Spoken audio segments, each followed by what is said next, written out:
Welcome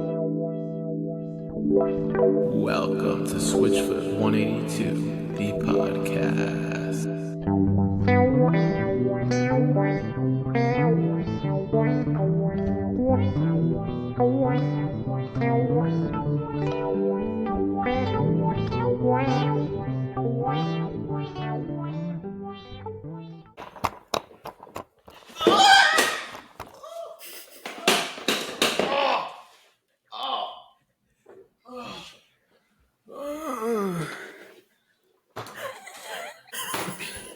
You alright, bro?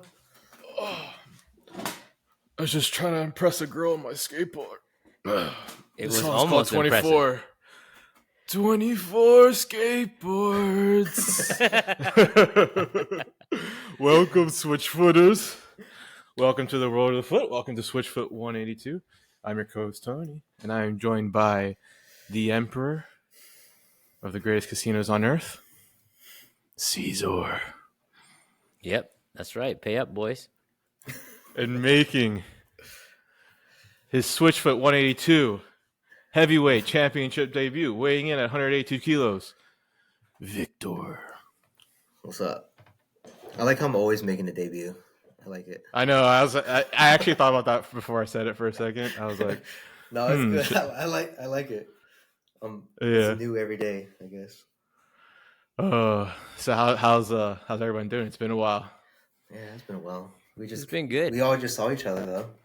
Yeah, that was fun. Yeah, we were thinking about doing a video, but man, it was a jam-packed week, especially for you, Caesar. I mean, it was so fun though. It was a lot of fun, and yeah, it was. Maybe we could have recorded a podcast at the Airbnb that we were at, but we were just. I think in retrospect, we were just having too much fun to just stop and do something like that. So by the time we finished too on Saturday, was it Saturday or Sunday? Sunday. Yeah, we were so exhausted. Tony was cramping up. My legs were cramping up. Yeah. Oh my goodness, yes. Every time we would wreck, we would cramp. It was terrible. we should put some of those so people know what we're talking about. We should put some of those videos on the Switchfoot Instagram. Not Switchfoot 182. My bad. Yeah. So our ski trip. It was a lot of fun, guys. We went skiing. We went to Iowa. I said that wrong on purpose so nobody knows where we went. That way they don't know how awesome it is. People from my state are going to understand the joke when they say that because they hate when people come over here. I don't understand what it is about people like in Idaho. They love their space. They even get mad when people from other counties come into their county. Like on our license plate, there's like right before your number, there's a county number, so you can tell which county people come from based off of the license plate. And I was driving with a friend, and it was during COVID when everybody discovered that hey, you can have fun outdoors. And there was people fishing in our town, and there was like cars just parked along the pond. And my friend was like, "Look at all those 1A license plates. Well, they should just stick in their own county. What are they doing here in our?" I was like, "Dude, like." It's not just like, Californians coming over to the States. Like it's from county to county. They just don't want people messing with their space. So anyways, whenever people like say, "Oh, you should come to insert my state," they're like, "Do you mean Iowa?" He's like, "Oh yeah, Iowa." So that's the joke. Well, we did post a video of the deers. There was these deers in Iowa. We did do that. Yeah, that we fed. Yeah. So people got to see. They got a little glimpse of what we were doing that weekend. Yeah, that was a lot of fun. That was a lot of fun. Yeah. I mean, and during that time, I feel like Switchfoot, well, in particular, Jon Foreman has been pretty busy. So in terms of like Switchfoot news, like they're announcing more tour dates for 2024. So they got some dates now in April. So originally, like we talked about before, they still have the Creed dates for the summer, which we talked about before, but now they have some events in April, May. But what's really going on is Jon Foreman single, his solo career. He's releasing an album called In Bloom May 31st, and he's doing a tour with Brandon Lake. I think Brandon Lake is the headliner. Jon Foreman's a special guest. And he's been doing a lot of like after shows, which is kind of like what he used to do like 10 or so years ago. That's kind of like after every Switchfoot show, he would get out his acoustic guitar and go outside somewhere and play for some songs for people. But he's been bringing that back. And, the real question here is Cesar. He's going to be in Nampa, Iowa, whatever. Yeah, we could say it's in Nampa, Idaho. He's going to be in Nampa, Idaho tomorrow. Or no, is that tonight? That's tonight. That's tonight, yeah. And I did not buy a ticket. Me and my wife talked about it, and we decided no. I'm still maybe thinking about running over there real fast if he does an after show. But where do you find out? Like, how do you follow his Instagram? Does he post it on his does he post it on X? What does he do? From my understanding, you kind of have to just be in the vicinity. Yeah, and like whatever. So he looks like he's going to the Ford, Idaho. Yeah, I know exactly. Yeah. Okay, yeah. So you'd have to go there and just go in the front entrance. Maybe look for the tour bus. There's a spot in the back where it's like a nice grassy hill with a tree. I can see him doing it there. So yeah, I would just wait in the vicinity and maybe stand around the tour bus in particular. Yeah, I bet you he'll be around there. I'm assuming they have a tour bus, right? Yeah. I don't know how they're getting around. But it was the tickets were like expensive, but it's because of Brandon Lake, not necessarily Jon Foreman, but they were pricey. And they if you could get in the pit for like $78, but my wife is pregnant. For those of you who didn't know, and so if I brought my wife with me, I mean I wouldn't go without her. So, making a pregnant lady stand the whole time doesn't seem right. So yeah, that's not good. I don't think that'd be good for anybody, including you. But what do you guys think of his new song In Bloom? Oh, so like when I first heard the first couple seconds, it sounds like a new Reliant K. He almost sounded exactly like Reliant K. But then as the song, like the voice, like the Matt Thiessen, that's his name. The how Reliant K sounds now, right? It almost sounds exactly the same. Maybe it's a sound that people are into now, like the indie type of sound. Yeah. But no, I just really like it. It's so chill. It sounds like he's going for like a 70s vibe with this new album, like the psychedelic. Did you with the letters, the font on the that totally is 70s, and it's like kind of like the Flower Child kind of thing. Yeah, with the flowers in bloom. Yeah, or late 60s. I don't know what. I guess late 60s, kind of like the Summer of 69, Summer of Love, stuff like that. Yeah. Well, 69, 70, right? That's like right in the border. Did you guys listen to any Dr. Dog stuff? Did you guys end up looking? Do you know who that is? I've heard of What is that? Dr. Dog, he's a musician. So there was an interview I watched a while ago with Jon Foreman where they asked him, who are you listening to right now? And one of the people he was listening to was this guy named Dr. Dog. And I started listening to Dr. Dog, and he has a couple songs. I mean, it wasn't totally my vibe, but it was good. And I listened to it for like a couple months, and then I just stopped listening to him. But there's that style that Dr. Dog is, that genre of music is that song In Bloom. It sounds exactly like Dr. Dog, in my opinion. But like with the Jon Foreman's, take on it. So what would you describe Dr. Dog as? Exactly, like kind of like a more modern, okay, like I don't know, psychedelic or whatever, like that whatever the hippies were listening to back then, but a more modern twist to that. And he definitely has, so that's his style of music, not necessarily Dr. Dog's style of singing. Dr. Dog's style of singing reminds me a lot of, oh my goodness, I can't believe his name is slipping my head right now, my memory.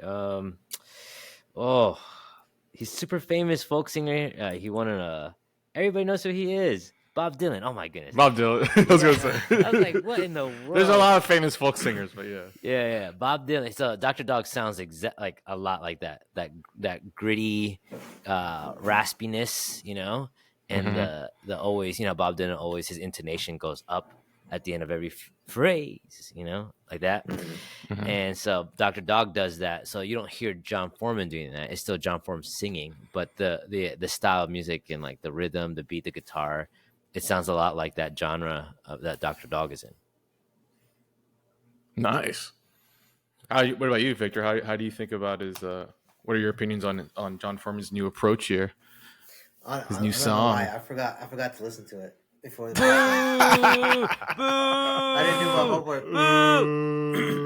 I'm sorry. Man. I got so distracted yesterday looking at all I'm busy all the covers. living my life. I was trying to find like I was trying to find one. I was trying to find like a booing one, but I can't find it. Let's just pretend that was a boo. That was my bad. Well, yeah, I know, but yeah, I mean, it kind of like Cesar was saying, it's like it sounds like something from like the late '60s, early '70s, and his like what I really really love about this new album and like the vibe is just like the appearance of everything, like the marketing. It just looks so cool. Like I'm on Jon Foreman's website right now, and I don't know, everything is just so cool. Like him, so the album covers of In Bloom, it's like him by, it probably is like a California ocean or a beach, and he's in a field of yellow sunflowers, and he's laying down barefooted with his long hair, just closing his eyes, like looks like he's like meditating, connecting to the earth. And I don't know, dude, it's just so chill. It looks like a summer day, bright blue, and like I think they edited the photo so like they really bring out like the colors. Yeah. I don't know, man. And the font too is just like, it looks like Jimi Hendrix or like the Beatles font. Yeah. Yeah, it's awesome, dude. And honestly, like this area, the West, the desert does bloom like that. It is a cool time of year where you see the brown of the winter and the dryness. Because okay, so for those who don't know, like the West, it's only really green here for like April till mid-June, and then after that it gets dry and brown, and it's brown from July all the way till in the desert part of where we live. In the mountains is always green, but from July all the way to April again, so it's a long period of time. It's like it's just dead. But then in April, in May, when it starts to rain a lot here, you start getting lots of colors in that brown, which actually fits into the theme of the song, which we're not going to talk about because that's not today's podcast. I know, but it's a huge news that has happened recently. Yeah. You know what I mean? Like he released this song about 10 days ago, and it's been good. Yeah. I loved it. I was dancing in the living room with it, and Elizabeth was making fun of me. Oh, awesome, man. Yeah. Man, that's what's been happening in Switchfoot world. So it's been pretty focused on Jon Foreman. Everyone else is taking it easy, recovering from the 20th anniversary of the Beautiful Letdown tour, which they did a lot of work on that. There's a lot of videos I want to point out today with the guys during that tour. They played 24 a lot. Okay, so do you guys? I also kind of just wanted to spend some time. Like this is our first like the Beautiful Letdown album song, and I kind of just want to like shout out to Jerome Fontemilis. So this is like the first album. It came out as obviously everyone knows. I think it was 2003, right? Yeah. And it was the first album where Jerome Fontemilis was included. Yeah. And I feel like he added a lot of like versatility to the band. Yeah, I was about to say that. You can tell he's on. Yeah, So his presence is very significant in this album. If you go from Learning to Breathe to the Beautiful Letdown, it almost sounds like two different bands. And you just hear the industrial sound, like the keyboards, just the effects of it, and I think it just and the piano as well. I think it just raised Switchfoot to another level, honestly. Yeah. And so just want to shout out to him because the Beautiful Letdown, I think all three of us can agree is like our favorite.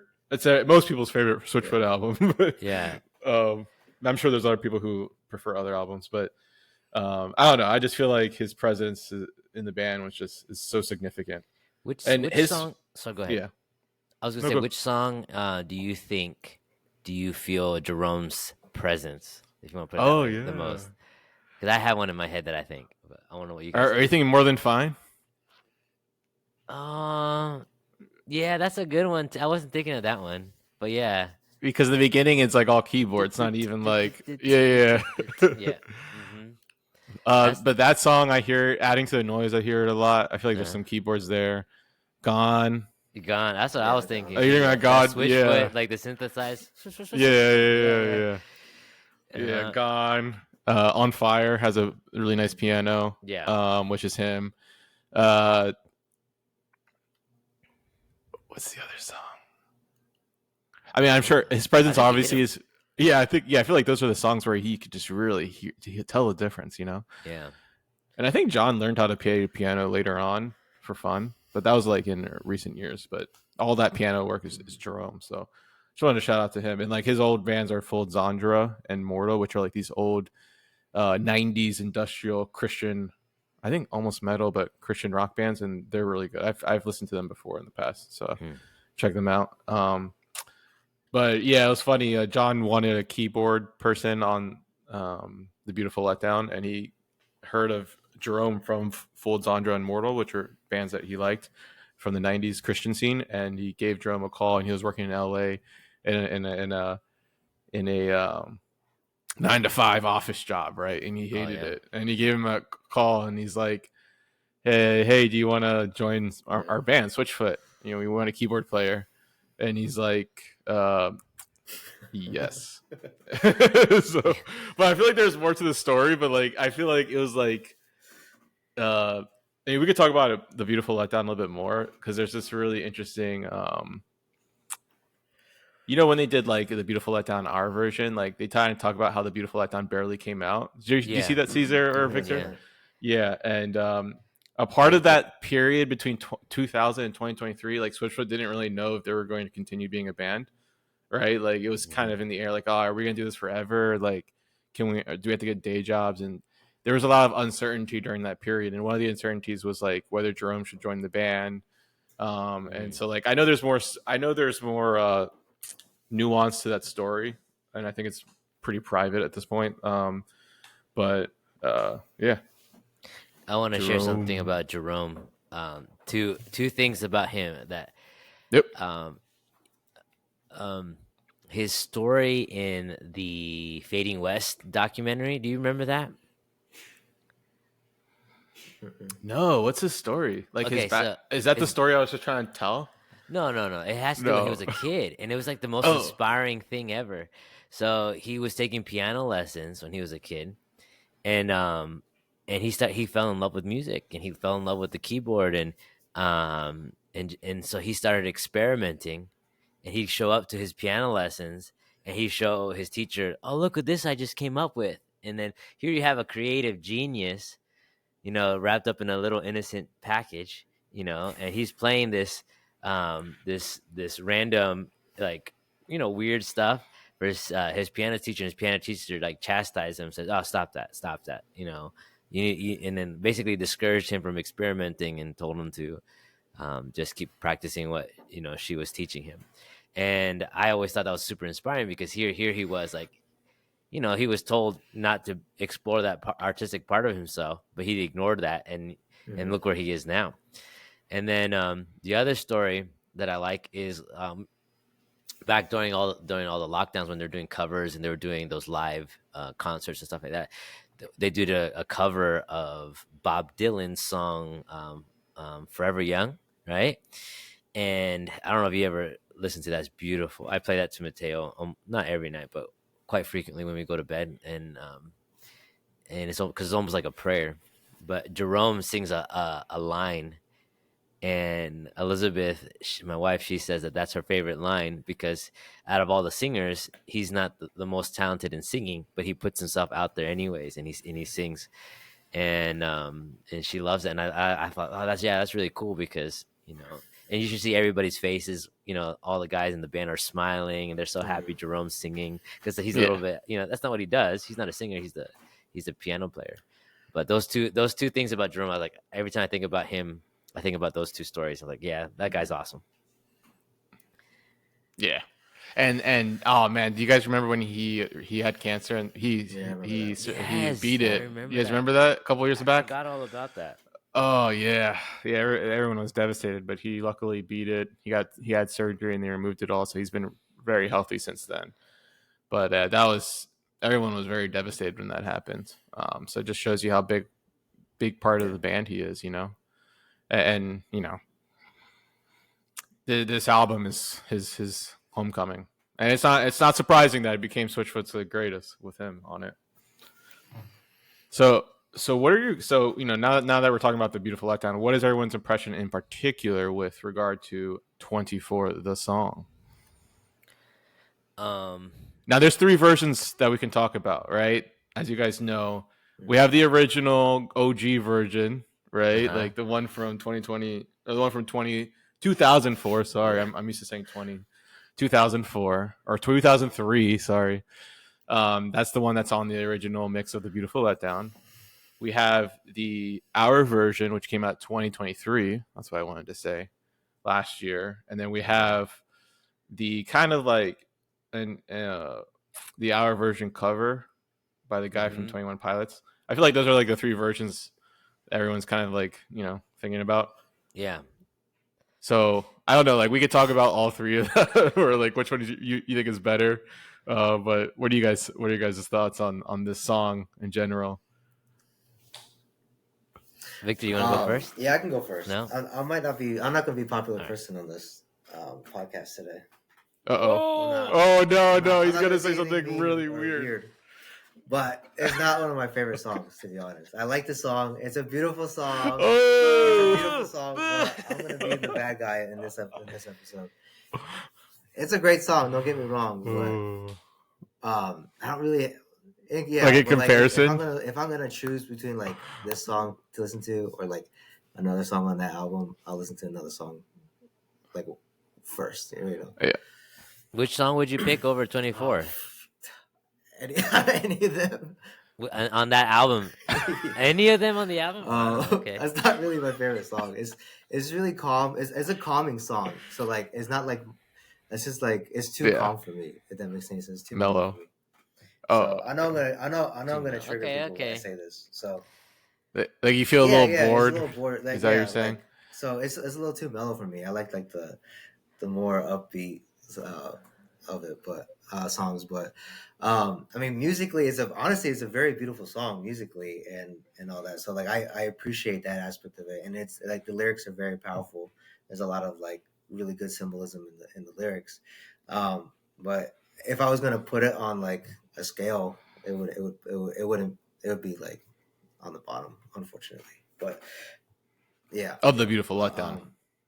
Yeah. So you're not saying it's like a bad song in general. You're just saying, well, I mean, the Beautiful Letdown is a masterpiece, right? So it's not. That's not an insult. You're just saying for me, like it's just not my favorite song, but it's a good song. It's a good song. That's crazy, man. But I don't know. Like I said, I'm not gonna have too much of an opinion on it because of that. But I think it's like I said, musically, it's great. It's very well composed. I just don't have too much. Yeah, it's funny that you said that because when I was younger, I felt like that, right? Like the song was at the end of the album, right? So I would listen to, sometimes I would listen to albums from like first song to like the last song. And this is what I think I told this before on the first episode, that this was the first album where I was actually able to listen to every single song on the album because it was that good.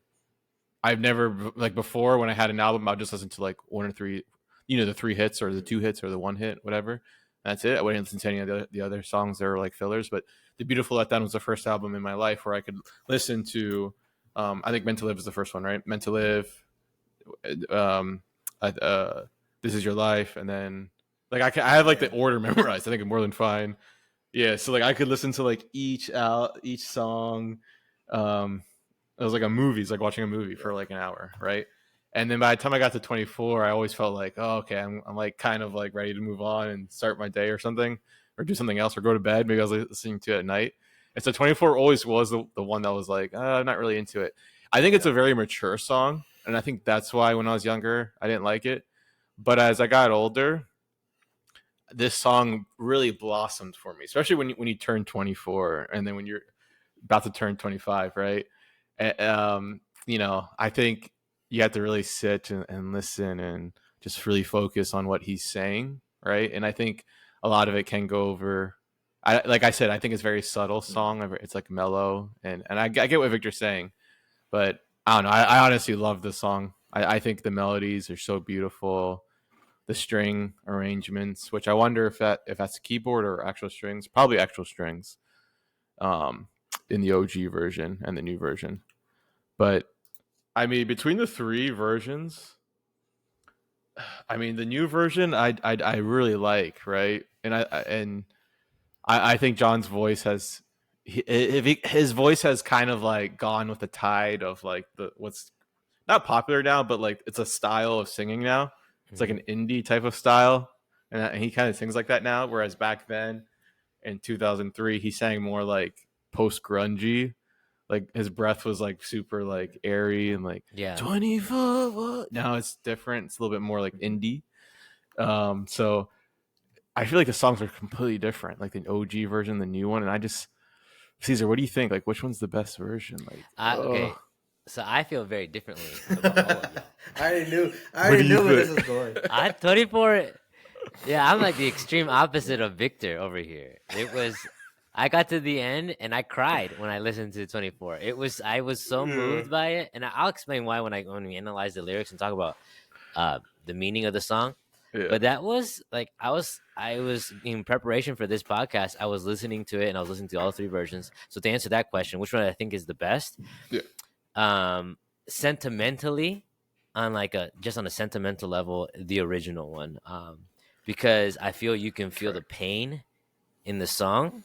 Yes, with his voice, because that's what the song's about, and it's about that pain. At least in my opinion, you have Jon Foreman now singing it, and it's with a joy, which is actually another thing that like we're gonna pick up on, because there's a joy in the dying part. Right.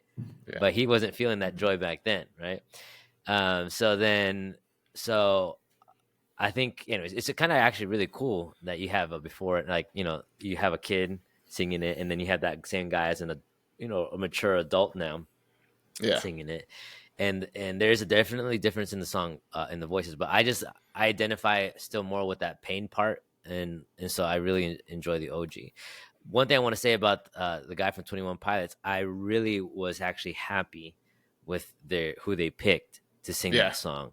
It was a great song. There's a couple ones, like, I'm not gonna lie, them picking a Jonas Brothers to do Beautiful Letdown made me so mad. I'm not gonna lie.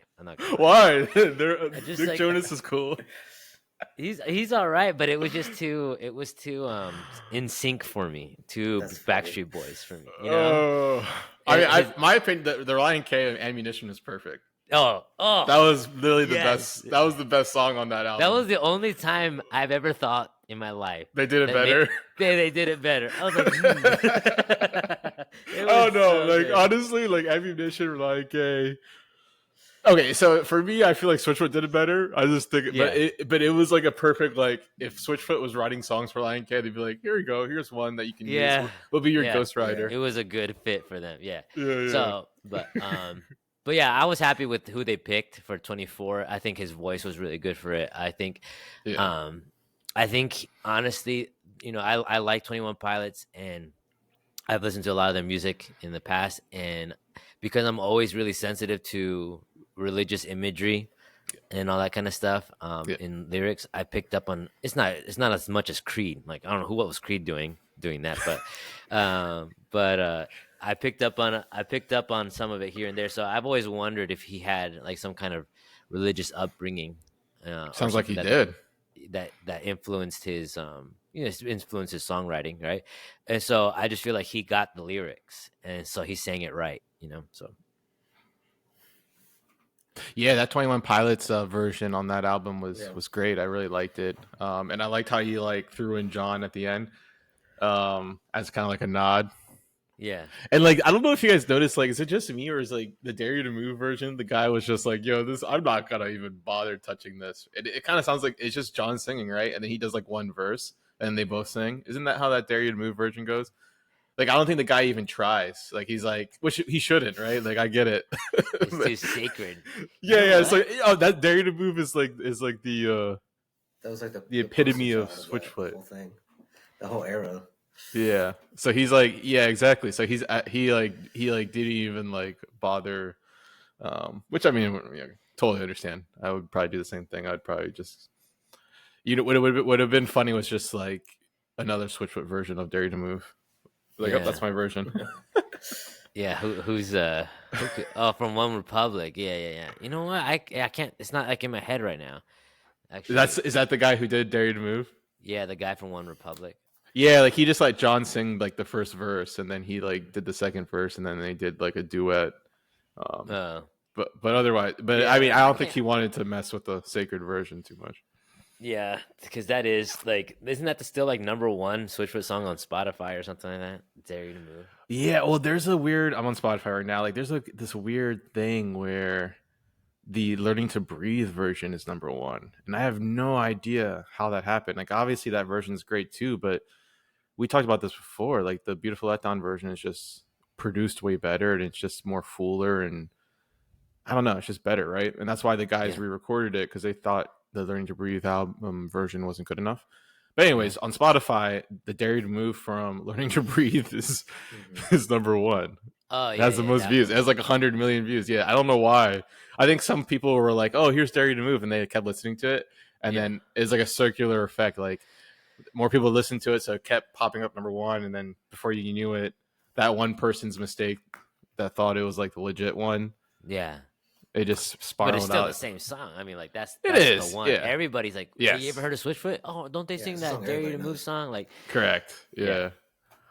For sure. Yeah. It's still the same song. Yeah, but I'm just curious because like that's not the song that made them because that came out like 2000. You know, the one that made them famous was the 2003 version. So I don't know, that's interesting on Spotify. There's also I don't know if you guys ever heard this song, and I don't. You ever heard the song "Spirit" by Switchfoot? It's like a super deep cut. No, maybe, but I don't remember it. Yeah, let me play it for you real quick.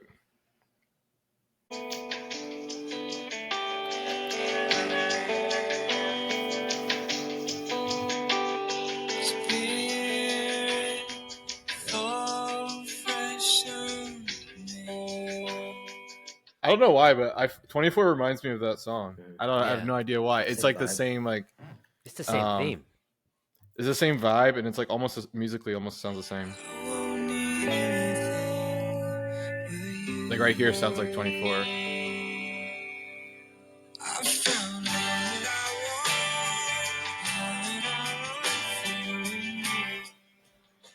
Yeah. Anyway, so that's one of my thoughts about this song is that I feel like that song "Spirit" was written, I think, around 1999, and it came out on this album called "Listen Louder," which was a compilation of Christian artists, including Audio Adrenaline, Newsboys, Sarah Mason, John's sister-in-law, Delirious, and Switchfoot, and that was a Switchfoot song that they contributed to the album, and and 24 was written also in the 90s, so maybe around 99. So I think this was like a similar. I think these songs are cousins. Yeah, that's a good way to put it. Yeah, because they sound pretty similar musically, spiritually. They sound the same theme spiritually. So that's one of my impressions of this song as well that I wanted to bring up. So yeah, it sounds like our views on this song are all over the place. But let's talk about the lyrics, as I feel like this is what makes the song, in my opinion. Yeah, so the lyrics, let's pull that up, man. So like I said, this is and I don't think I'll cry talking about it now, especially now that I know this is not a safe environment with Victor. I'm not hostile. I'm just kidding. I'm kidding. Okay, I just had to give you a hard time because that is insane that you you were shocked. I was funny. What? Is I knew I came into this podcast and I was like, I know I'm gonna make it. He had triggered at me. He's just gonna be so mad. I have triggered. Because I know this is your favorite song. I know. You, but like, it's one of your it's not my It's for sure one of your favorite. tops. I'll tell you, it's up there. But Yeah, I would yeah. say if actually we never got this from Victor either. But during the very first podcast when it was just me and Tony, we talked about like how Switchfoot songs ultimately influenced our lives, and this is one of those songs where like I would go back to and back to and back to, and it really had a big impact on my life ultimately, and you'll see. But do you want to save the skateboard story for meanings, or do you want to do meanings after the lyric analysis? Well, I feel like the skateboard story has to do with the lyrics, no? But yeah, well, so I'll just tell that first part. But that first part of the story is it's on his 24th birthday. yes, Jon Foreman is impressing his trying to impress his girlfriend at that time, and if I remember correctly, that's actually ends up being his wife. Correct. Yeah, Yep. they end up getting married. So, and I found out this story because I bought an online tutorial on how to play 24 on the guitar the actual way, and it was taught by Jon Foreman, and I cannot for the life of me find it anymore. I can't even find the downloading link. I went to the website. The website no longer sells those kind of videos anymore. It's anyways. So before he you downloaded two videos. One video was him telling the story, and the other one was the tutorial. So he tells the story that he's on a skateboard on his 24th birthday, and he's trying to impress his girlfriend at the time. He does a trick. He falls and he breaks his hands, or breaks his wrist, and then he goes to the hospital and spends his 24th birthday in the hospital. And he goes back to his house, and then he's like, "I'm such a dumb kid. When am I gonna grow up?" And then that's when he writes the song 24. And so it's kind of like, and that's why going back to like how it sounds, that's why I like the OG one, because you can feel the pain of that. And I feel like in the song. So that's where the number comes from. It's 24 oceans. And I think we sang it on my 24th. Like when I was 24, we sang that, didn't we? Together. Yeah. I think he sang it the last day he was 20. He wrote the song. I think all that happened the last day he was 24. Oh, really? Turning 25. Yeah. 25. Okay, so I got that detail wrong. Right? Am I right, Victor? For confirmation, Yeah. You want me to share? Oh, same. I got something. I got the canon wrong. Oh, I should study more before this. So, but yeah, 20. That's where the number 24 comes from how old he was when that incident happened, and then how old he was when he realized that it's like sometimes it's just dumb being like a little kid, and you gotta grow up. So you got 24 oceans. Here's the lines: 24 oceans, 24 skies, 24 failures. In 24 tries. And so right there, I always pick up on that. It's like every song we do, it always has those opposites. You got oceans, skies, failures, and tries. And he makes them rhyme. That's crazy. But you got these opposites, and he's existing in that tension in between. And that's where a lot of these songs get written, is in that tension between these polar opposites of life. And that's like a theme he always talks about. 24 finds me in 24th place with 24 dropouts at the end of the day. And then you can feel like he's setting you up for the chorus. Like, I'm a dropout at the end of the day. Dropped out of college. What can I say? What has my life really amounted to? And if you really think about it, he had the Beautiful Letdown hasn't come out yet when he wrote this song. Yeah. And like you mentioned earlier, where are we going as a band? So I can see him sitting down, like, what am I doing with my life when he's writing this stuff? Life is not what I thought it was 24 hours ago. Still, I'm singing, Spirit, take me up in arms with you. And I'm not who I thought I was 24 hours ago. Still, I'm singing, Spirit, take me up in arms with you. So before the podcast, I was mentioning to Tony that this song has a lot of Bible references in it. And here's the first one. Still, I'm singing, Spirit, take me up in arms with you.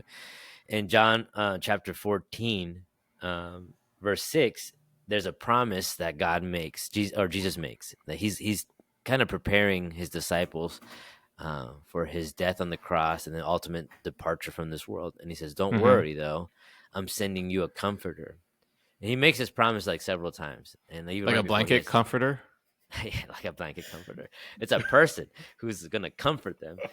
And I'm joking. But you could think of it like a warm blanket, like Yeah. And so and that we in church, when you study the church history, you end up finding out that comforter ends up being the Holy Spirit. And so that's kind of like what I see here is what Jon Foreman is saying is life is not turning out the way that I want. I'm not who I was. This is a crisis moment in my life, and I'm changing a lot just in these 24-hour periods. And the Holy Spirit is being his comfort. That's kind of like what I think he's trying to say by that. But and so then the next one is like 24 reasons to admit that I'm wrong. With all of my excuses, still 24 strong. But see, I'm not copping out when you're raising the dead in me. And that's another Bible reference right there. In the book of Romans, it says that we are dead in our trespasses and sins, but that the sacrifice that Jesus did on the cross brings us back to life. And so he's talking about that, the raising the dead in me. And actually, I feel like Jon Foreman gets this really good about the Christian walk. It's not a like instantaneous thing. It's a process. And he's recognizing in this moment that this process is happening, that he's being raised from death to life in this moment. There's a part of him that's dying, but in that he's getting new life. And and the reason why I feel like that's what those lyrics are pointing to is because right after that section is that really popular part of the song. Oh, I am the second man, right? It just goes over that and over that. And kind of like on a music style, this here is probably the most worship song that Switchfoot will ever do is this 24 right here. Yeah. Because worship music follows a pattern, right? You got verse, chorus, you got your bridge that you repeat 1,000 times, and then you end it. Yeah, and then you end again. It's actually kind of a joke that you should look up. Those who are listening, worship song. It really does a good job pointing out the pattern in worship music and making fun of it. And it's hilarious. And the guy who did it was Christian, so he's just poking fun at himself. But so he repeats that I am the second man now. I am the second man. I am the second man now. And so in Galatians chapter 2, I think he's referring to that because Paul says, it's like, you're looking at me. It's like, I'm dead. It's like, I no longer live. Christ now lives in me. And that is, like I said, he gets it. I feel like here in the point about being a Christian, it's not about your one-way ticket to heaven. It's about this beautiful life that you get to live here on earth where you take kind of the passenger seat and you let God drive, and where he takes you, the road that you go on is like the most beautiful road you've ever been on. And you see that like a moment of surrender here. He's like, he's just saying, I'm not going to be the guy in charge. I'm the second man now. You've raised me from death to life. Oh. I am dead. And now you are the number one guy. And so that's what I feel like it's referring to Galatians, where Paul says, I no longer live, but now Christ lives in me. And going back, I felt like we went over this already in another song that we did previously, but you see this theme pop up a lot in Jon Foreman's music and the Switchfoot music. And because you're talking about, this is a lifelong process. And so it's not like this one and done deal. Sometimes you have to like discover parts of yourself that have to be put to death. And I feel like that's what this song's about. And then, let's just go ahead and skip to the part that I like the most. You're raising these 24 voices, these 24 hearts, with all of my symphonies in 24 parts. And there you go. That's like reminds me of Only Hope, right? Yeah, symphonies. And it's like, yeah. But I want to be one today, centered and true. And then I think it goes into the chorus again at that point, right? But then it ends with this verse, and this is the one that gets me. Like, I'm already getting emotional because I want to see miracles. I want to see the world change. I wrestled the angel for more than a name. Do you guys know what that's about? You guys recognize that story? Yeah. Is that Jacob? Yeah, it's Jacob in the Bible. So Jacob, Yeah. the story in the Bible, he wants a blessing from God, and he wrestles with God. He says, I'm not letting you go until you give me give me this blessing. So then God dislocates his hip, and he ends up walking with a limp the rest of his life because of that. But then he changes his name from Jacob to Israel. So Jacob means heel grabber, somebody who grabs your heel.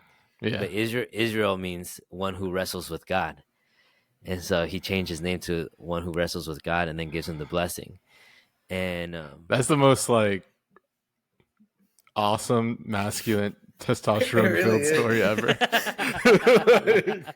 like he had to have he was like jacked, wasn't he? He wrestled with an angel. He had to be like, he had to have so many gains. Just yoked. Was he like he had to be, more than Samson also pretty was yoked too in the Bible. I just think it talks about his how desperate he was. I mean, it was a losing fight. It was the angel represents God. Like, this is a stupid question, right? But that angel actually wasn't God. It was like a messenger of God. Well, see, actually, people actually argue about this. They argue about that because he's not wrestling God himself. Well, there are. My opinion is that he is wrestling God himself. Oh, okay. There's a couple times. I'll explain why here right now. There's a couple times where there's this person with a body that shows up that's speaking on behalf of God, and he's called the angel of the Lord, right? And then there's just a couple other references to the angel of the Lord, but then the angel of the Lord is also kind of referred to as a deity, right? So the reason why I think it's God is because it gets that reference of deity, and there's only one deity out there according to Scripture. So it had to be God. Now, God itself, and pay attention to how I'm saying that. God itself doesn't have a body, but he represents himself in three persons: the Father, Son, and the Holy Spirit. And one of them does have a body. And so there's a theory that every time this angel of the Lord showed up in the New Testament, it was actually Jesus. And so so that's my theory, that because Jesus would be the only person of the Trinity that has a body, it was Jesus wrestling with Jacob. But the Bible recorded it as the angel of the Lord. And so some people say it's an angel, some people say it's God, but I think it's God in the form of Jesus, which we call those. Wait, you say so? He was wrestling Jesus or God? Yes, but he was wrestling Jesus. Yeah, because you can't wrestle God because God has no body, but Jesus has a body. Yeah, so these are called Christophanies, and it's not the first. It's not the only.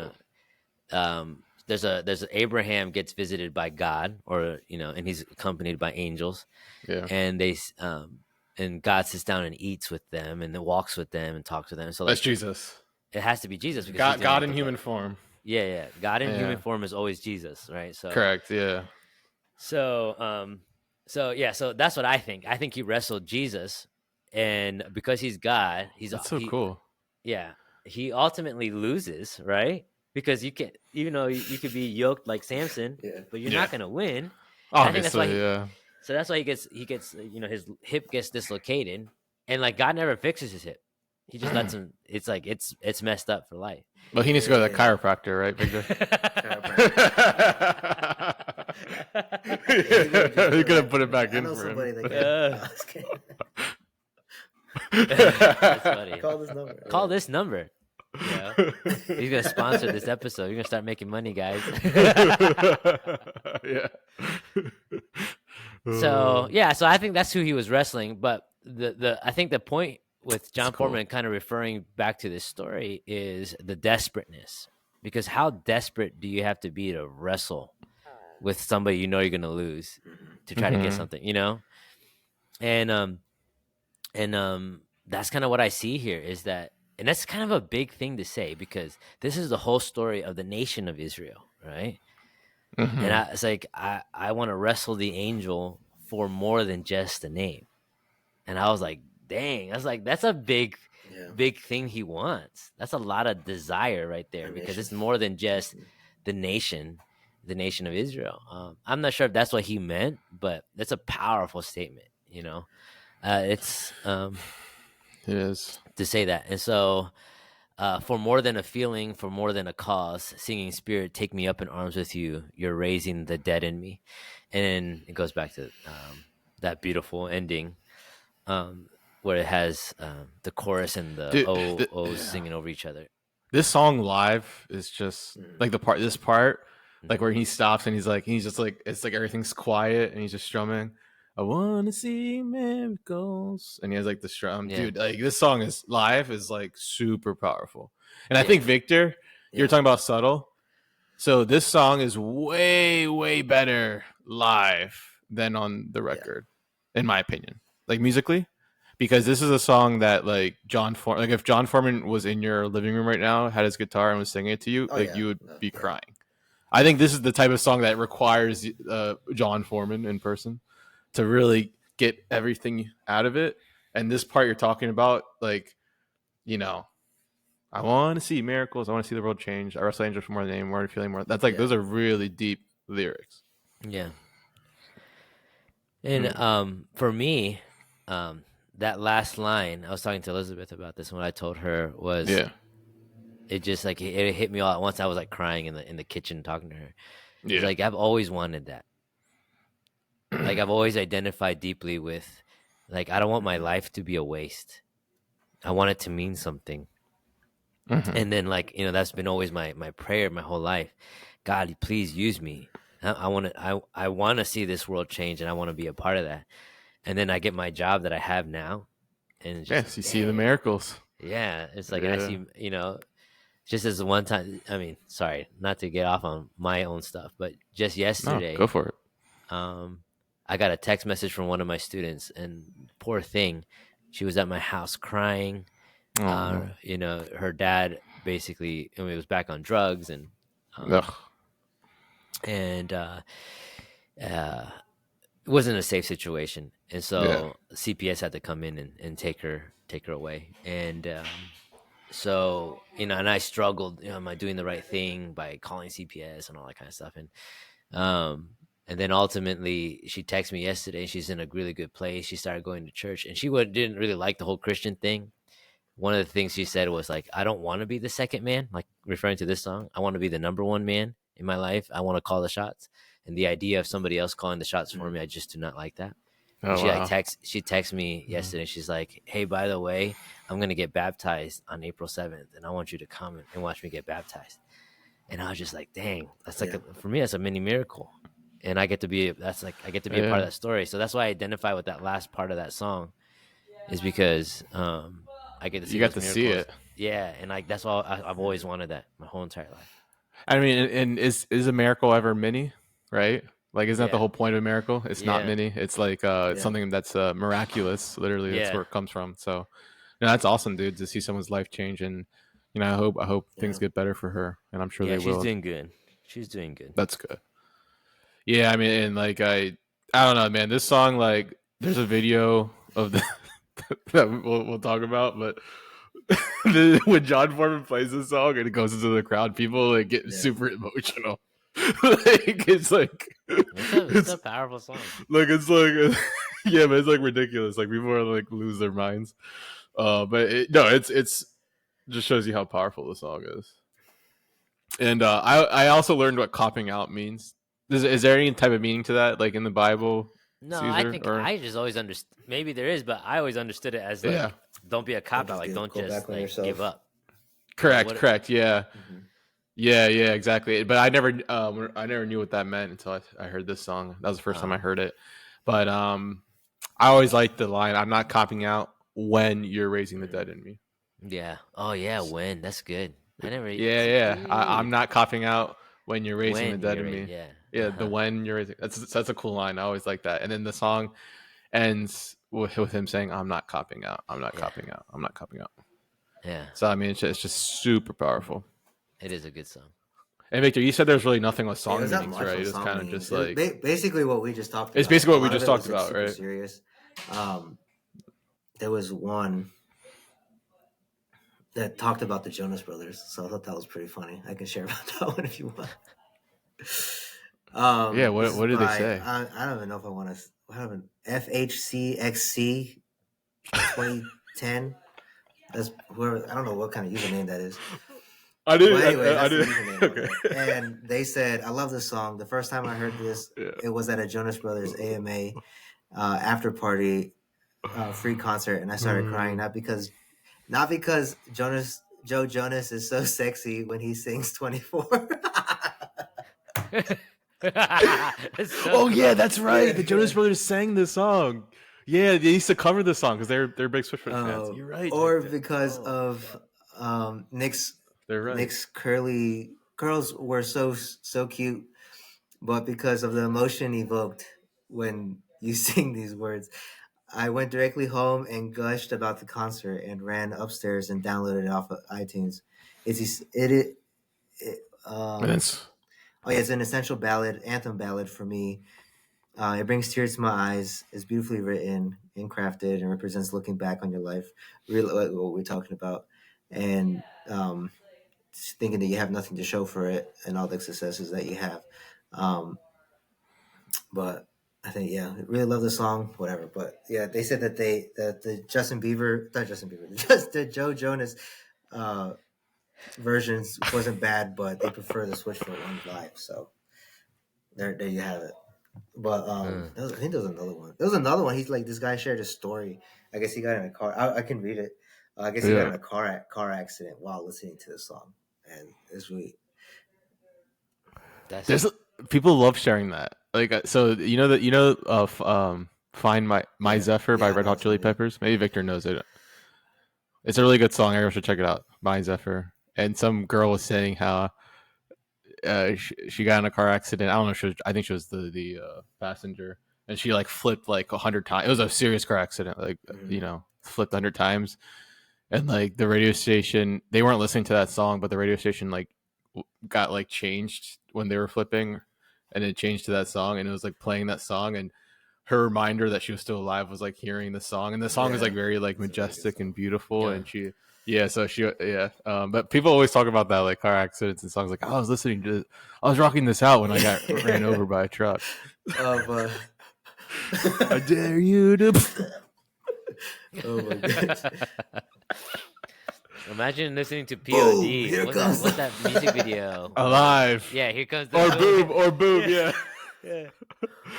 I was gonna say that the POD song "Alive" has a car accident. Actually, it's funny that you said that. But yeah, no, boom. It'd be a wild one to get in a car accident. Here comes the. No, but this guy shares his experience about that on here. It's like yesterday is the username.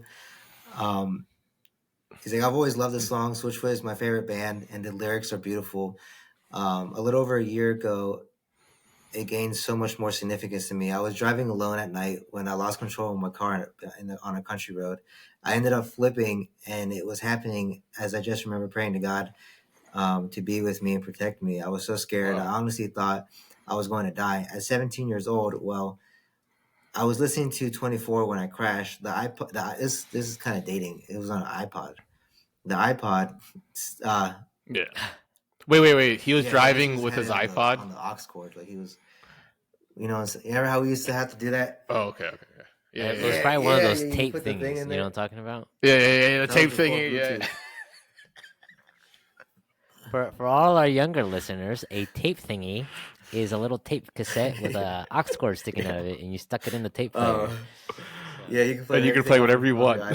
It was amazing. The iPod stopped playing during the crash. Later on, I found my iPod.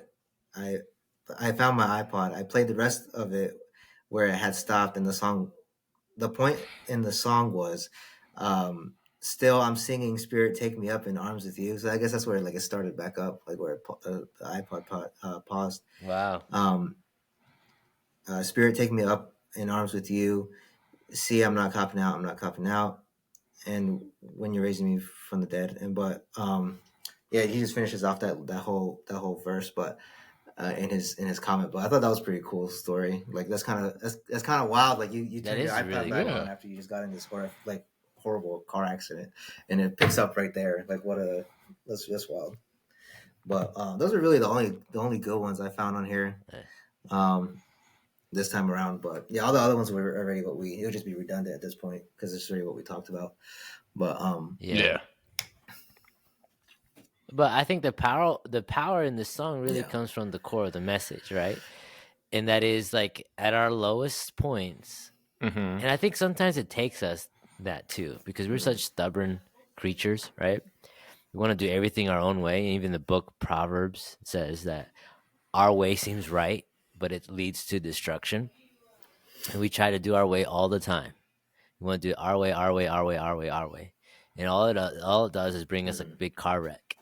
But even in spite of all that wreck and destruction, right? God's always there with his spirit to take us up in his arms and raise us back to life. And I think that's the powerful message that people forget about. That, hey, Christianity is not a bunch of grumpy people that are bigots. Even though there's some, we're all growing and we all have our issues and problems, and sometimes those problems shine through. But at the core of the message of Christianity is really hope that even this messy life that we live in, that it requires you to die to yourself. But if you do that, God gives you a promise that he'll give you life, and it'll be a life full of hope. Yeah. And you remind me, Cesar, I can't think of a way to make this song secular, honestly.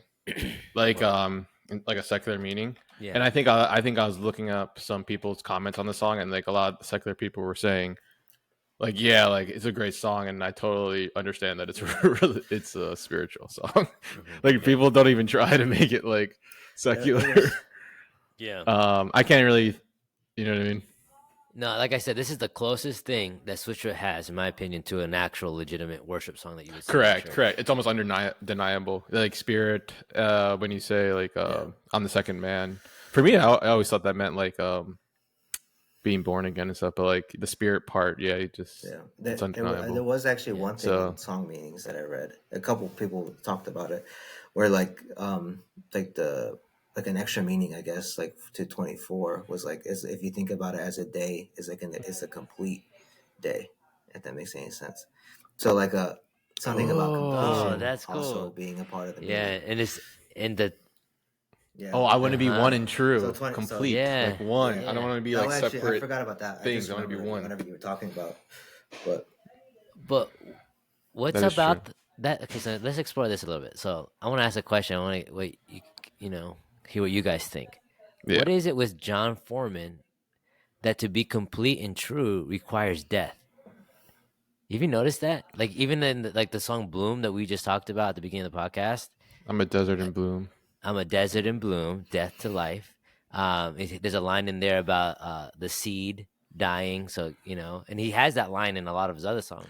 Dude, yeah, you're reading my mind. I was going to say, he always says that. For every seed to be born, or every tree. What was it? What's the line he always says? Well, the one I'm thinking of is in the song Hope, where the Light Shines Through album. Hope is the anthem, right? And there's a line in there, it's like every... oh, wait, no.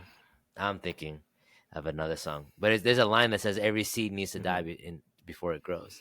Correct. And now I can't think of which song that is, but well, if you think, I can't remember now. But what's up with that thing? What do you guys think?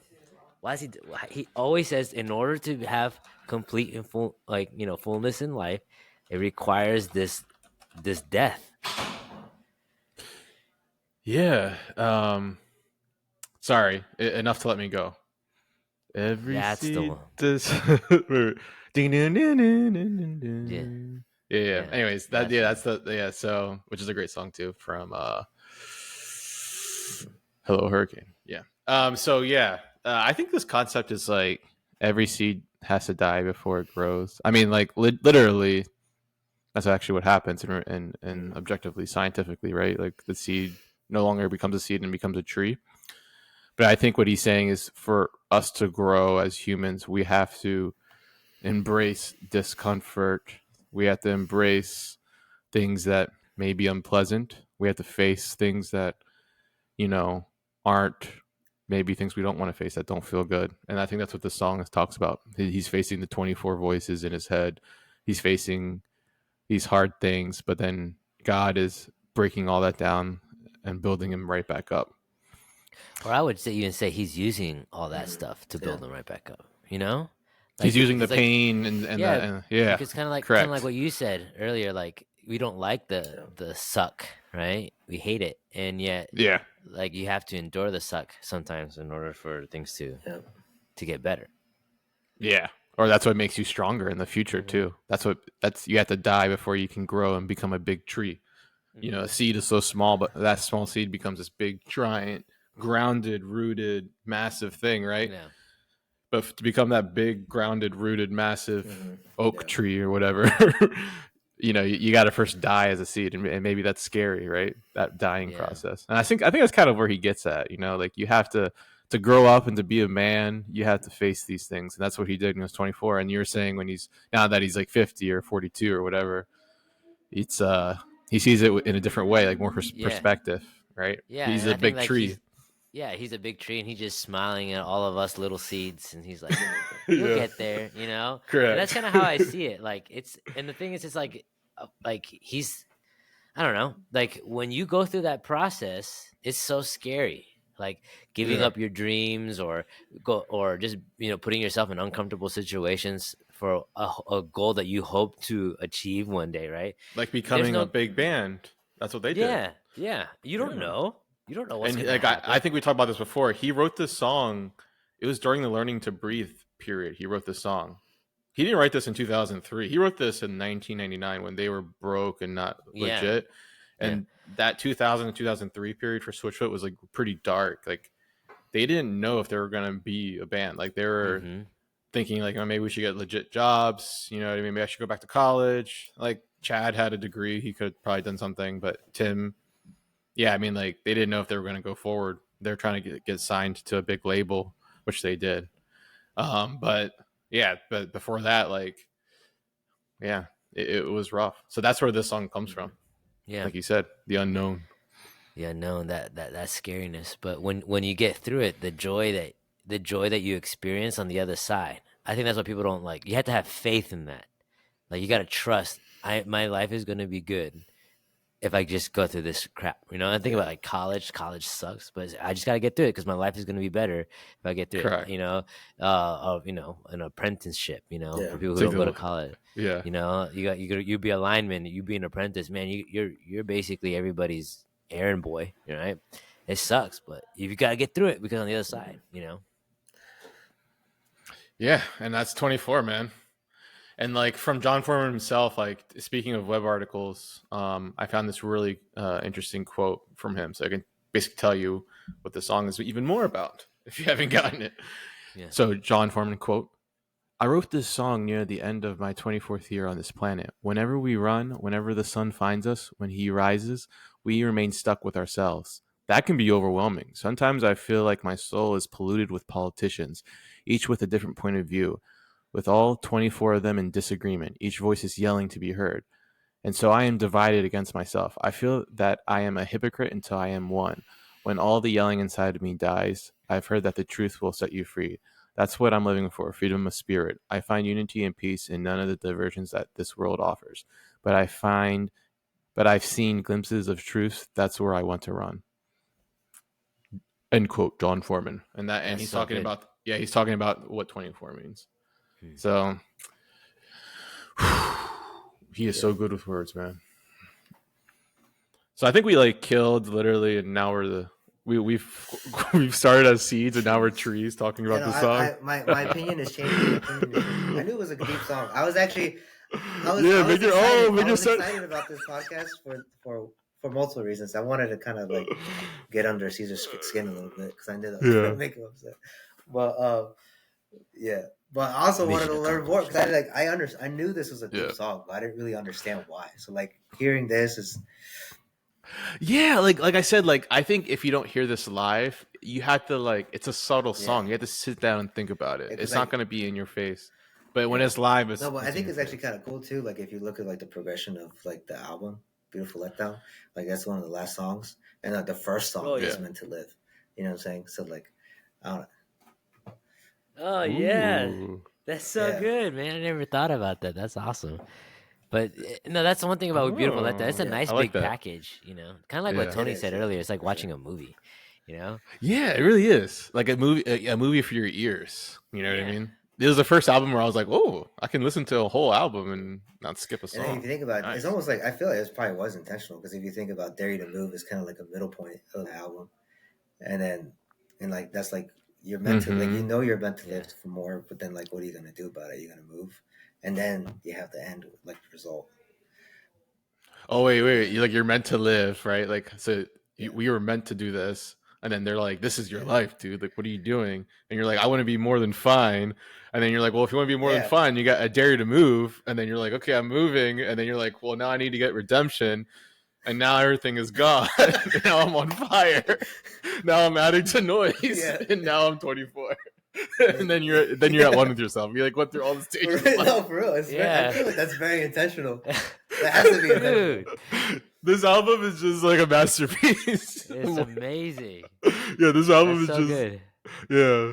Watching Tony cook like that was awesome. Oh my God, that's like the best moment of the podcast right there. Oh man, we love you, Switchfoot. We love you. So now we're gonna talk about live performances. There's this really so Switchfoot performed this song on October 8th, 2023, a part of the 20th anniversary of the Beautiful Letdown tour. They played the song a couple times, and Jon did this really cool thing where he would walk into the crowd, he would bring his guitar and the microphone and stand right in the middle of the crowd and play, and everyone would surround him. They'd be like 10 feet away. And when he talks about the story behind the song, which we explained, him riding the skateboard and breaking his wrist and trying to impress his wife, riding the skateboard didn't work out. So I think we've gone over that, but this song is just so powerful when he plays it live. Like I said before, it really brings out the best part of the song. And I'm just going to share some audio from him playing it live.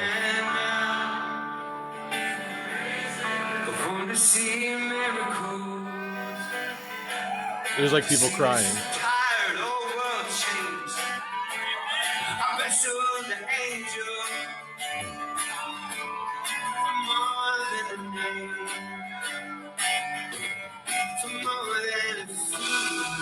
Now the whole band comes in.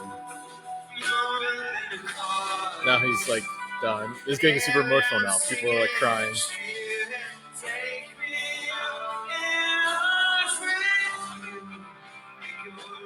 Yeah, people are like worshiping. That's so good. Yeah. And now he's trying to walk back. This is so funny. So Jon's trying to walk back to the stage, and there's this girl with a bejeweled, the bejeweled stuff, like the hats. They're called like people. There's this girl wearing a bejeweled hat. I'm bedazzled. Yeah, it says "I love Jesus." It's like I with a heart, red heart. Says Jesus. I didn't notice that. That's I'm not making fun of her. I'm just saying this is what she's wearing, and it's like a jean hat, and it says "I love Jesus."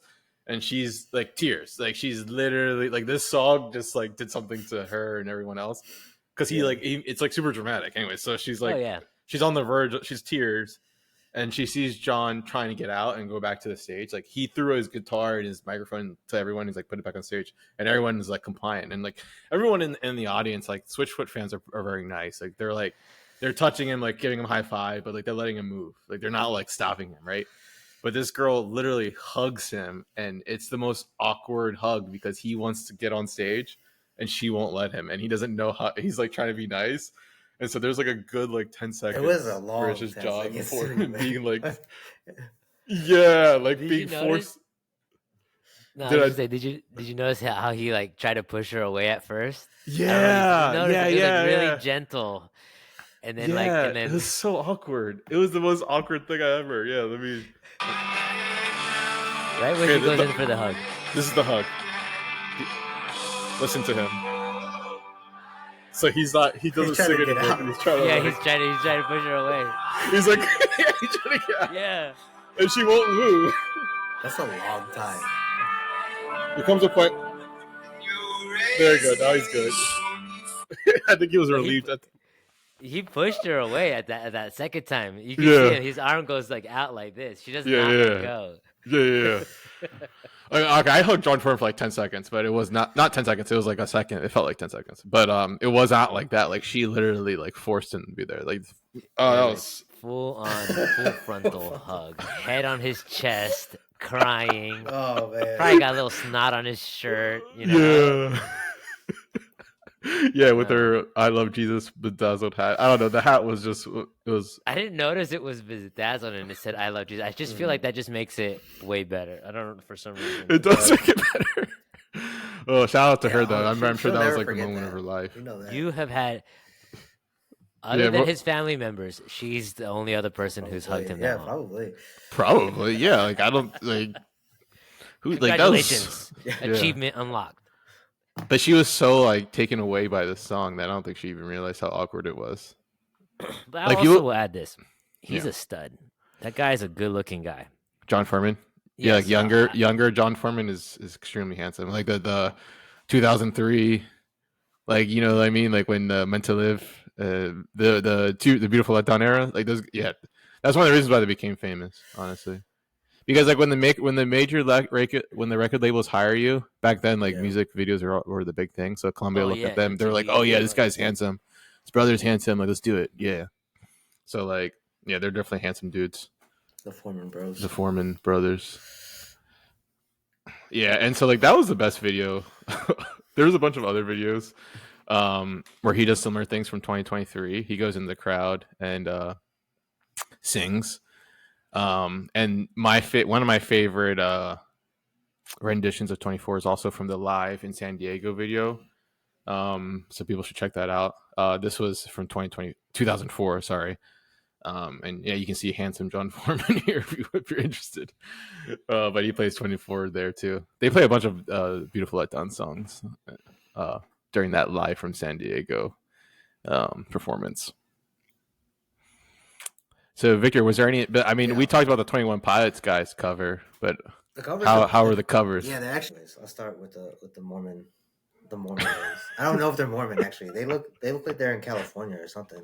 They have like Hey, they got a lot in California. Is there a lot of Mormons in California?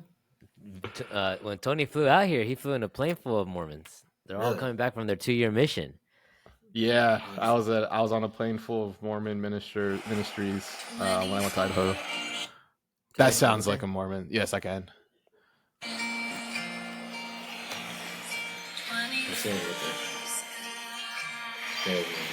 Oh yeah, totally. Oh, that is so Mormon. I can see it. It looks good. That looks so. They're really good. This is amazing. Yeah.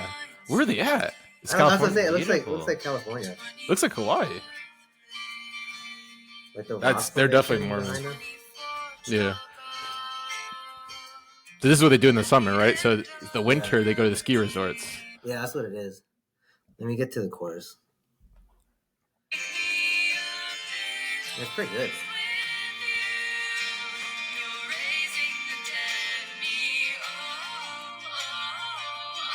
Wow, I'm the harmonizing. Yeah.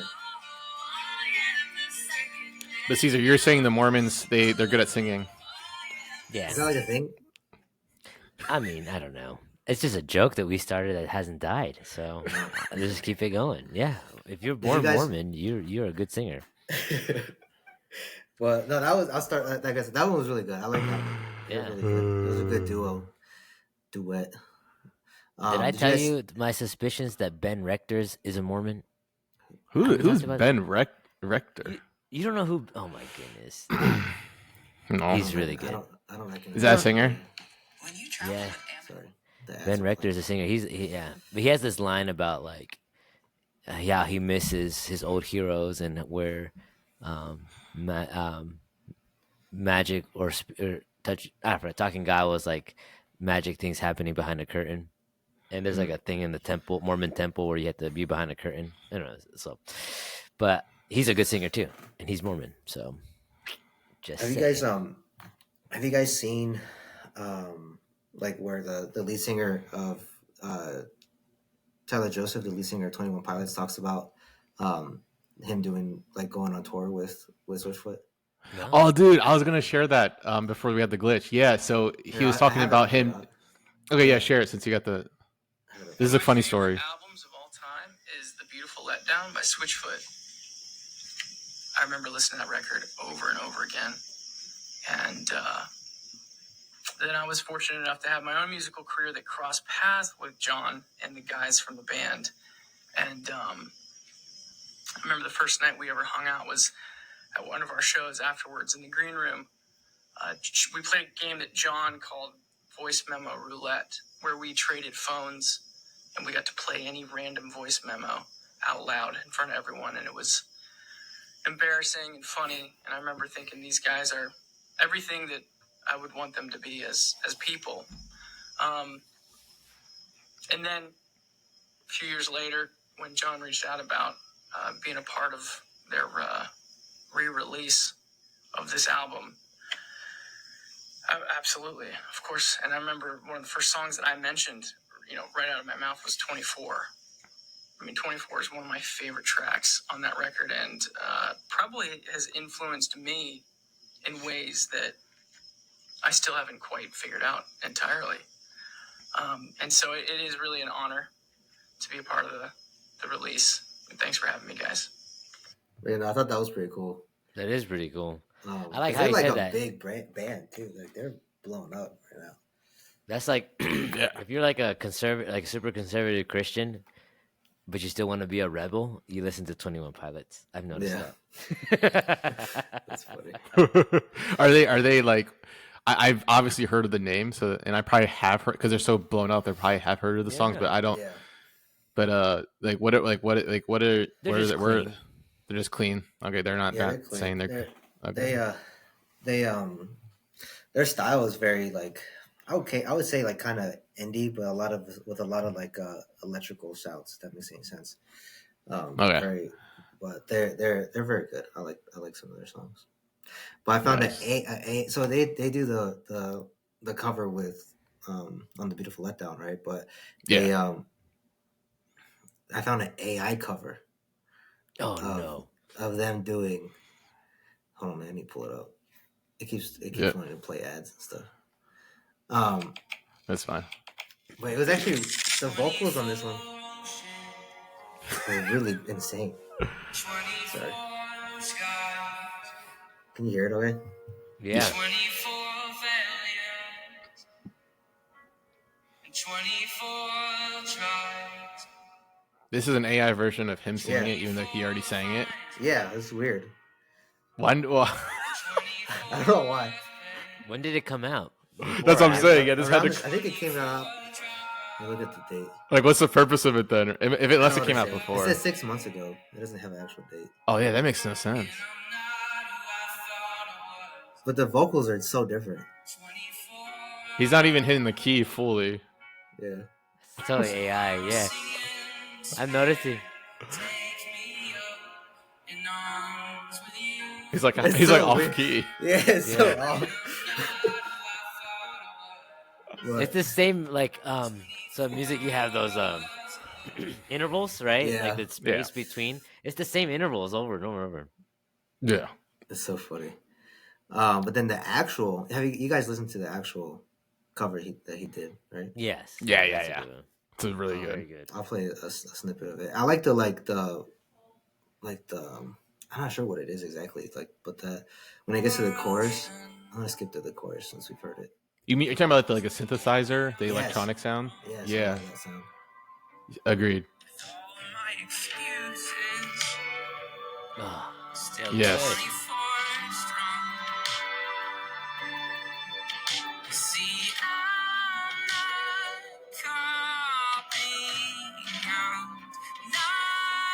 Yeah, I like this version a lot. Have you seen a song track on this?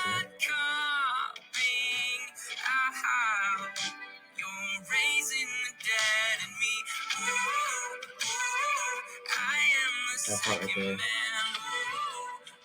Yeah. I like sounds like an owl. Yeah, that's what it sounds like. Yeah, like an owl. But I really like that part. That's a good one.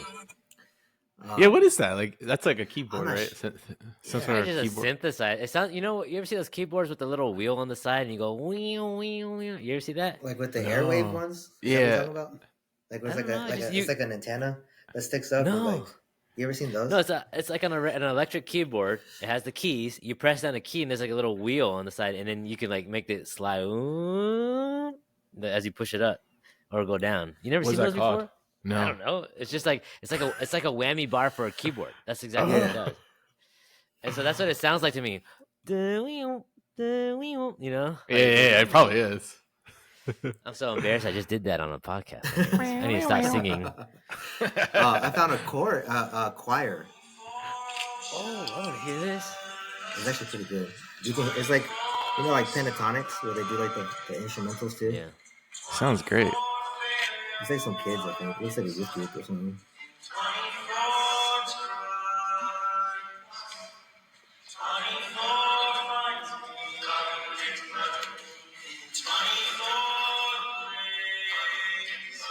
You can hear them in the back. Is it all acapella? Yeah, it's all No, acapella. right? Yeah.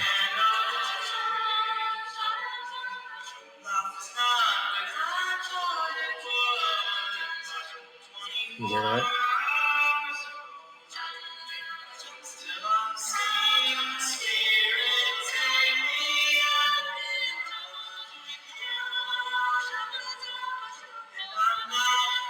It's like a glee club or something. Yeah.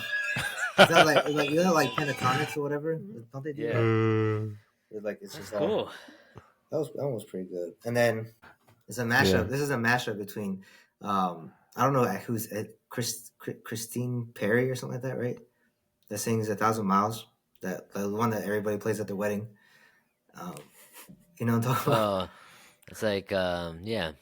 1,000 years, you mean? Not 1,000. Yeah. Sorry, I was thinking of the Irish band. I will walk 1,000. That's what I was thinking about. Yeah, obviously I don't know this song.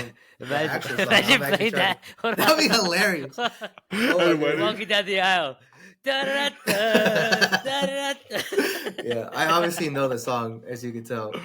Oh, that'd be so funny. But it's That'd be so fun. That would be fun. It's a mashup between those two songs, 24 and 1,000 Years. Yeah.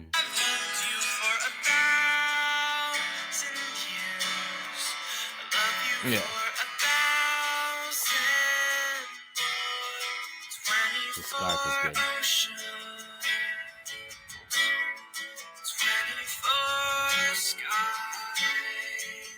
Like it's so seamless.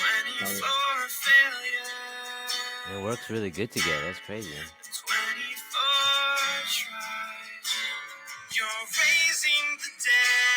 Wait. But yeah, he just goes on singing that part. But yeah, I thought that was great. I sent that to Tony yesterday. We're like, what? Yeah, the songs sound. Can you play 1,000 Years again? Just to get it in my head real quick, like the chorus. The actual But- song or the Yeah, part? or that guy playing it. It's fine. That guy playing it is good. Let me pull it back up again. But it just sounds so like there's a copyright case for Switchfoot. Like they could because 24 came out in 2003 and this 1,000 Years probably came out what? I don't know. 2011. Way later. 2011. Yeah, 2011. So I mean, yeah, let's listen to it. Yeah, I'm like, I was literally like, does it have the same chord progression?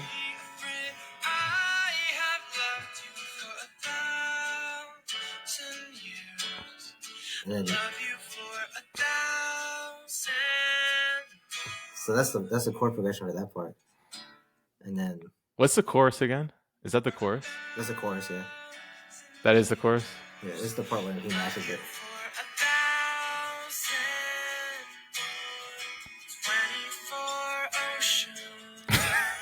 It It's the same. Yeah, it's the same. Well, he says like, he's like, That might be a little bit different. Oh, Yeah. I am the second man.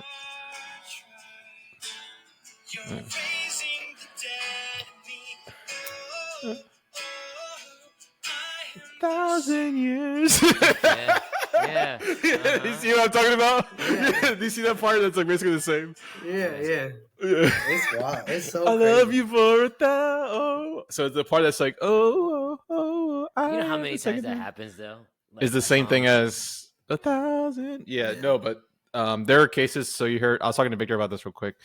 Olivia Rodrigo's Deja Vu and Taylor Swift's Cruel Summer. Those two songs, if you guys are familiar, Taylor Swift apparently I don't know if she sued or forced a suit, but there was some sort of talk over a suit because the song sounded similar. They didn't work on the songs at all, but it's just the song sounding somewhat similar. That Taylor Swift now has the composer rights to the song "Deja Vu" by Olivia Rodrigo. Oh, man. So this reminds me of that because this sounds even more closer than those two songs. And So mashed up Switchfoot, like insane. The way so Switchfoot, I can reach out to me, Switchfoot. I'll represent you guys. We'll get a suit going for you and get you some. I know a guy. Composure rights. Yeah. I know a guy. I know Who a guy has too. 2 thumbs and a law degree? Yeah. What if I just have one thumb? Like, oh no. I only have one thumb. Oh my god. I know a guy who has a charger. Yeah. Yeah. I kind of flexed today. I couldn't be in my van because it's too cold outside. And anyways. And then I'll go to this one. This one. So Cass, I'm gonna have to ask any other question. So like you sang this song for your birthday, right? Yeah. Well, yeah. For when your- I was 24, For your 24th birthday, you sang it. it wasn't on my 24th birthday, but I did it because I turned 24. Oh, okay. I hope you don't do what I'm gonna think you're doing. What? What am I doing? What are you talking about? I need to delete my past. Well, I don't know what you're talking about. Yeah, I'm very confused. Like, what cover do you think he's going to bring up? Is there a cover of you or your family members doing it? I mean, Los Chapines did a cover one time. Wow, that sounds... Oh man, This is our cover of 24. my voice is so bad in this one.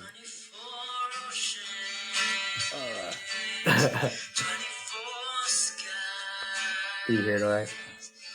That's like the OG version. You're trying to sing like a post-grunge singer. He is. You can tell he's trying to be grungy in his voice. That's me. You Victor's on the have a drums. good voice. Do you still sing, Tony? Yeah, I try to. Yeah. Very good voice, man. There's Victor on the drums.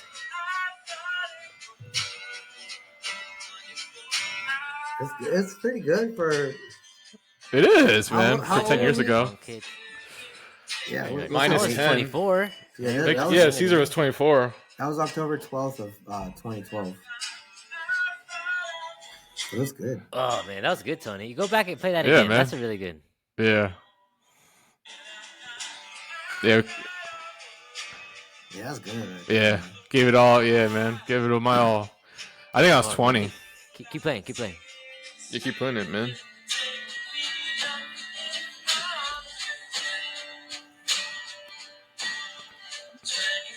Yes, I did. Okay, you can stop now. That's really off tune. That's really off tune.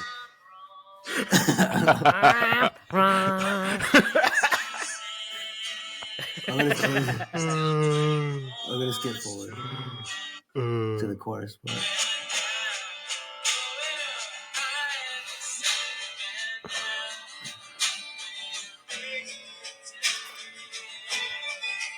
it's Caesar doing a solo.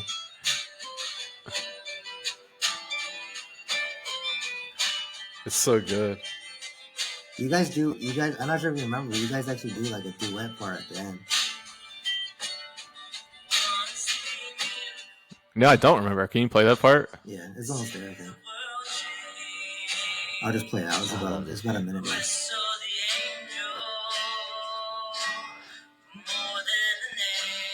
I like that solo, though. That was nice. Oh, we got that. We did a good job with that part. Yeah. Like as a band.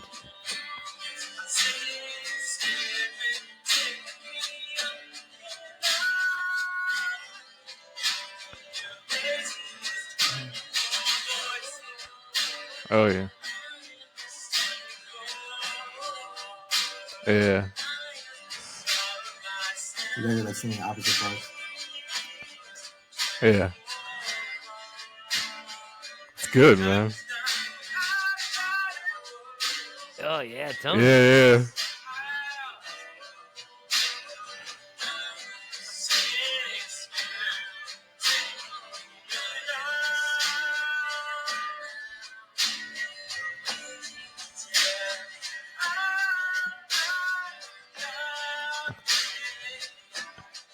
The OG version. OG version. He's Tony.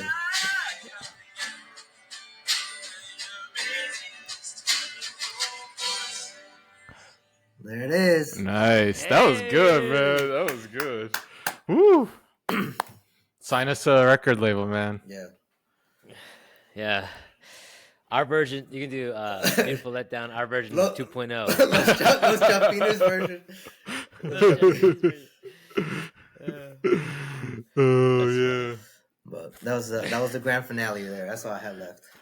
Yeah, man. No, we started with the seeds dead, and now we're all oak trees, giant oak trees. No, man, I remember doing that cover though. Yeah, Cesar was 24. Were you still 20? No. I think you were like 25. No, I was. I remember. Are you sure you're 24? No, I remember on the video. He was 24 because I remember he was like, I had to play this song for my birthday. I thought you turned 25 and you were upset. You're like, I was hoping on the video. I think it says like I was hoping I could have played this when I was 24, but I'm 25. So let me see what it says. Did you? Yeah, read the description. I have the video right here. I thought it was that I wanted to be on my 24th. Yeah, I wanted to do this for my. Oh, but you were still 24. But I didn't do it till now. At least I did it while I was still 24. Ha ha ha. Oh, okay, yeah. Okay, yeah, you're 24. I was gonna do it again when I was 34, just kind of like whatever, just kind of like 10 years later. But I'm 35 now, so it's too late. Yeah, no, that'd be so awesome to see you do that again. see the difference in the everything. I know. You would have like an indie voice now, right? You wouldn't have the grunge voice. Yeah. No. Oh well, I think that. Hey, what's up? You know, we had a lot. My name's the Switchfoot Turkey. I'm back.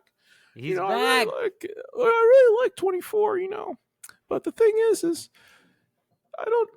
I like skateboarding as well, and I really did hurt my wing skateboarding.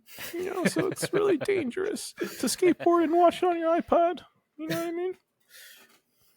But anyway, so that was a Switcher Turkey. I kicked him out of here, man. Get out of here, man.